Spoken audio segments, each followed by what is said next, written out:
नमस्कार, मैं हूं आपके साथ ज्योतिका। आइए रुक करते हैं फटाफट खबरों की ओर। सुप्रीम कोर्ट ने 2021 के लखीमपुर खीरी हिंसा मामले में पूर्व केंद्रीय मंत्री अजय मिश्रा के बेटे आशीष मिश्रा को जमानत दी। कोर्ट ने जमानत अर्जी मंजूर करने के बाद उन्हें दिल्ली या लखनऊ में रहने का निर्देश दिया। कोर्ट ने अधीनस्थ अदालत को मामले की सुनवाई में तेजी लाने और समय सीमा तय करने का निर्देश दिया। इसके बाद उनके दिल्ली या लखनऊ जाने पर प्रतिबंध लगा दिया था। पिछले साल 25 जनवरी को शीर्ष अदालत ने हिंसा की दुर्भाग्यपूर्ण भयावह घटना में आशीष मिश्रा को अंतरिम जमानत दी थी। भाजपा की राग ने संघ परिवार की चिंता बढ़ा दी है। सियासी उठापटक को शांत करने की जल्द पहल होगी। प्रत्यक्ष तौर पर संघ भले ही दूर हो, लेकिन अंदरखाने मंथन हो रहा। भाजपा के अंदरखाने में मची रार से पार्टी नेतृत्व तो पेशोपेश में ही है, लेकिन इससे सबसे अधिक चिंता संघ परिवार को हो रही है। संघ परिवार को अब इस बात की चिंता सताने लगी कि भाजपा नेताओं का यही हाल रहा तो कई दशकों की मेहनत पानी तो फिरेगा ही, साथ ही हिंदुत्व की अलग जगाने के लिए अभियान को भी झटका लग सकता है। इसलिए संघ परिवार प्रत्यक्ष तौर पर भले ही अब तक भाजपा नेताओं के अहम की लड़ाई से दूरी बनाए हुए, लेकिन सूत्रों का कहना है कि जल्द ही संघ की तरफ से सियासी उठापटक को शांत करने की पहल की जाएगी। आर्थिक सर्वेक्षण में सरकार ने कहा कि सेवा क्षेत्र एक प्रमुख रोजगार प्रदाता बना हुआ है। वहीं निर्माण क्षेत्र भी हाल ही में प्रमुखता से बढ़ा है, जो बुनियादी ढांचे के लिए सरकार की ओर की गई पहल नतीजा है। सर्वे के अनुसार खराब ऋणों के विरासत के कारण पिछले एक दशक में विनिर्माण क्षेत्र में रोजगार सृजन कम हुआ, पर 2021-22 की तुलना में इसमें सुधार हुआ। वित्त मंत्री निर्मला सीतारमण ने वित्तीय वर्ष 2023-24 का आर्थिक सर्वे सोमवार को सदन में पेश किया। इस आर्थिक सर्वे में सरकार ने वित्तीय वर्ष 2024-25 के दौरान देश की वास्तविक जीडीपी या वृद्धि पर 6.57% रहने का अनुमान जताया। कांग्रेस अध्यक्ष मल्लिकार्जुन खड़गे ने कहा कि 1947 में आज ही के दिन भारत ने अपना राष्ट्रीय ध्वज अपनाया था। आरएसएस ने तिरंगे का विरोध किया था और सरदार पटेल ने उन्हें इसके खिलाफ चेतावनी दी थी कि केंद्र सरकार ने राष्ट्रीय स्वयंसेवक संघ की ओर से गतिविधियों में सरकारी कर्मचारियों के भाग लेने पर लगे 58-60 पुराने प्रतिबंध को हटा लिया। अब सरकारी कर्मचारी आरएसएस की गतिविधियों में शामिल हो सकेंगे। इस फैसले को लेकर कांग्रेस और भाजपा में जुबानी जंग छिड़ गई है।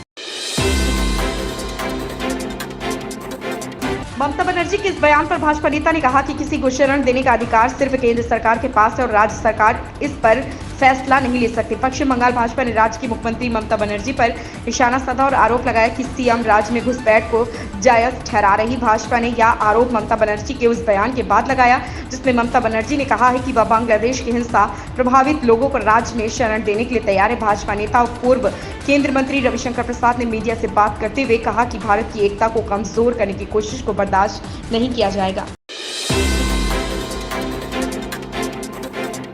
अखिलेश यादव ने कहा कि अगर यही शिक्षा मंत्री रहे तो छात्रों को न्याय नहीं मिलेगा। इसके जवाब में केंद्रीय शिक्षा मंत्री धर्मेंद्र प्रधान ने कहा कि मेरे पास सूची है कि अखिलेश यादव की सरकार में यूपी में कितने पेपर लीक हुए। संसद के मानसून सत्र में नीट पेपर लीक मुद्दे को लेकर चल रहे हंगामे के बीच सपा प्रमुख अखिलेश यादव ने सरकार पर सवाल उठाए। अखिलेश यादव ने कहा कि सरकार पेपर लीक में नए रिकॉर्ड बना रही। इसका केंद्रीय शिक्षा मंत्री धर्मेंद्र प्रधान ने पलटवार किया।